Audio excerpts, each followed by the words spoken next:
So from movies, you ventured into television now. Yeah, television yan. Ah, Bago nag-produce ako, nilagay ako sa movie. pero Tito Dolphy, paano nabuo yung pamilya Poruntong? Kasi nandun si, of course, John Poruntong, si Marsha, si Rolly, si Shirley, Deli, Matutina, at saka si Sonia Delilah. Sinahanap ako ni Chichi Benedicto. Si Katitsi. Sinahanap ako ni... Nandun ako sa isang club eh. Madilim. Tumating si Ading. Pare, takot puntaan siya. Nakikita mo ako sa dilim ka. Ano yan?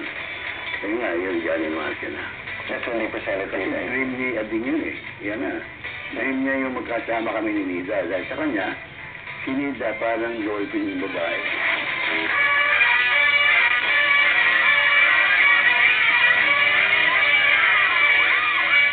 Ang ginagawa ni Ading noon, pupunta yan sa barbershop o pupunta lang yan sa, sa isang restaurant.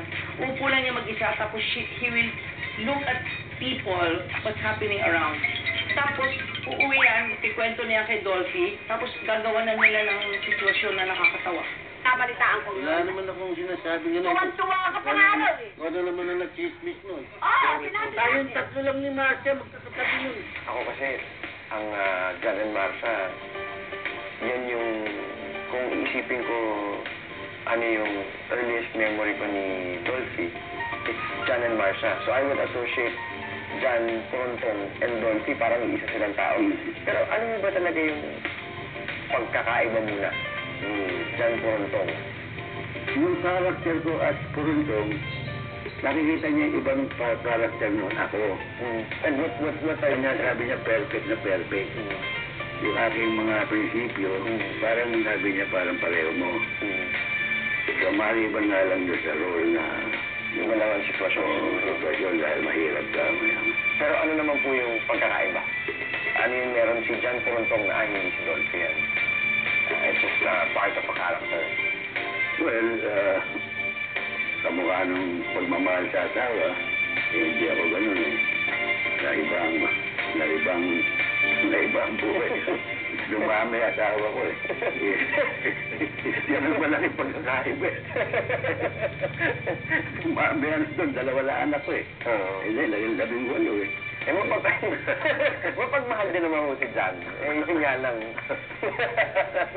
Naparami. Naparami nga. Pero Kaya yung... kang papari sa akin. Nako. Ano ko? Baka... Kawawa naman si Juday. O kawawa ka kita. Ako, kawawa. Tsaka kay Mami Carol, kawawa ako. Niyaya ng batikang direktor na si Ading Fernando na gumawa ng sitcom si Dolphy na magpapakita ng isang typical Pinoy family. Gagampanan ni Dolphy ang papel ng isang mahirap pero ma-bright na padre de pamilya na nakapag-asawa ng babaeng mayaman na inaalipusta ng kanyang biyenan. Ang working title nila noon ay Walang Tiyaga, Walang Nilaga. Pero mas gusto ni Mang Dolphy na mas bago ang tunog para sa manonood. Dito na ipinanganak ang sitcom na John and Marsha. Maraming pinauso ang sitcom na John and Marsha tulad ng salitang Kaya ikaw dyan, magsumikap ka. Hindi ka na umabot sa ganyang paraan. Kaya ikaw dyan, magsumikap ka. Magsumikap ka na hindi ka natataya. Kaya ikaw dyan, magsumikap ka na hindi kung ano-anong pagbisita ng inaabot natin. hanggang sa telephone directory at kaldero na ginawang unan. Lahat yan tatak John Poruntong. Pero sino mag-aakala na ang kahit isang tukang si John ay magsiset ng trend sa fashion? O diba, winner ang lolo mo? Akalain mo from cartoncillo to walking shorts, ibang level na talaga si Mang John. I'm sure with Mang John's contribution to the fashion industry, love na love siya na ngayon ni Doña Delilah. O diba?